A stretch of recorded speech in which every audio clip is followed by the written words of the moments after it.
नमस्कार दोस्तों, मैं अपनी YouTube चैनल विश्वास कहानी में आप सभी का स्वागत करता हूं। अगर आप अपने माँ बाप से सच्चा प्यार करते हो ना तो इस 2 मिनट की कहानी को पूरा जरूर चुनें। और अगर अंदर से एक आवाज आई तो यह कहानी अपने उन कमीने दोस्तों को जरूर शेयर कर देना। इस कहानी प्रस्तुत करे माँ बाप को दुख मत दो, जो जिद करते हैं खुद से अपनी सफलता के लिए नहीं, अपने माँ बाप से अपने शौक पूरे करने के लिए। एक लड़के ने अपने पिता से कहा, पापा, मुझे नया मोबाइल चाहिए। पिता ने कहा, बेटा, अभी कुछ वक्त रुक जा, फिर तुझे एक नया मोबाइल दिल दूंगा। बेटे ने कहा, आपके पास मेरे लिए कभी पैसे नहीं होते हैं। मेरे सब दोस्त अच्छे रहते हैं, किसी के पास कोई कमी नहीं है, केवल मेरे पास ही हर चीज की कमी होती है। अब आप बच्चे पैदा करना बेहद आसान है, लेकिन उन्हें पालना बेहद मुश्किल। जब आप मेरी जरूरत पूरी कर ही नहीं सकते तो क्या मतलब इस घर में रुकने का? मैं घर छोड़कर जा रहा हूं। बेटा रुक जा, मेरी बात तो सुन, हम तुझे दिल देंगे। माता और पिता ने बेटे को रोकने और समझने की काफी कोशिश की, लेकिन वो नहीं रुक। गुस्से में उसने बैग पैक किया और घर से निकाल पड़ा। लेकिन घर से निकलते वक्त गलती से उसने अपने पिता की डायरी अपने बैग में डॉट डाल ली। पिता की आदत थी कि वह हमेशा डायरी लिखा करते थे और उनकी डायरी को छूने की परमिशन किसी को भी नहीं थी। लड़का घर से काफी दूर आ गया और थक कर बैठ गया। जब उसने वो डायरी देखा तो उसने सोचा, आखिर मिल ही गया खजाना। आज पता चल जाएगा कि मेरे पिताजी ने कहां कहां दौलत छुपा राखी है और उन्हें किन किन लोगों से पैसे लेने हैं। और सरा का सरा लेखा झुका आज मुझे मिल जाएगा। बेटे को लगा इस डायरी में पिताजी की सारी लेन देन का हिसाब होगा। जैसे ही लड़के ने उस डायरी को पढ़ना शुरू किया, उसकी आंखों से आंसू बहाने लगे। डायरी की शुरुआती पन्नों में बेटे को जो बाइक दिलाई थी उसका हिसाब लिखा था, जिसकी ईएमआई पिताजी अभी तक चुका रहे थे।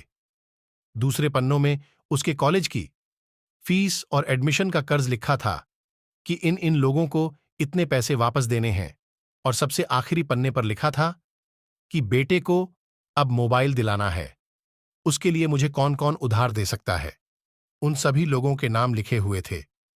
बेटे ने जैसे ही सब पढ़ा, वो पागलों की तरह रोने लगा और रोते रोते दौड़ता भगता घर आया। जैसे ही उसने घर आकर देखा तो उसके माता पिता एक कोने में बैठकर रो रहे थे। बेटा अपने पिता के पैरों में गिरकर रोने लगा कि पिताजी मुझे माफ कर दो। पिता ने कहा, बेटा तू मत रो, तुझे मोबाइल मिल जाएगा। बेटे ने कहा, पिताजी मुझे आपसे कुछ नहीं चाहिए, मुझे पता चल चुका है आप इस डायरी में हम लोगों से क्या छुपाते थे। मैं अब आपको कोई कम नहीं करने दूंगा, मैं मेहनत करके सब कुछ ठीक करूंगा। ये सुनकर पिताजी ने बेटे को गले से लगा लिया।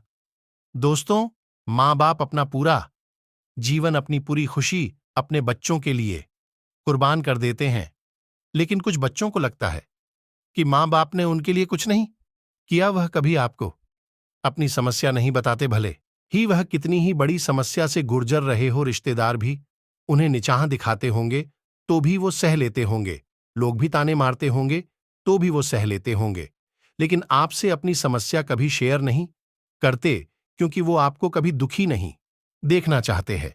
अब आपका फर्ज बनता है अपने माँ बाप को अच्छी तरह रखना और उन्हें सुख देना, ताकि वो भी अपने जीवन का बचा हुआ समय सुख में गुजर सके। यदि आप अभी भी नींद में सोए हो तो आप जग जाइए और अपने शौक पूरे करने पर नहीं, अपना करियर बनाने पर ध्यान दीजिए। क्योंकि अगर आप अपने माँ बाप के रहते कुछ नहीं कर पाए तो बाद में आप सोने का महल भी बना लोगे ना, उसमें भी आपको नींद नहीं आएगी। अपने जीवन में कुछ बेहतर कर लीजिए ताकि आपके माता पिता को उम्र होने के बाद भी काम ना करना पड़े।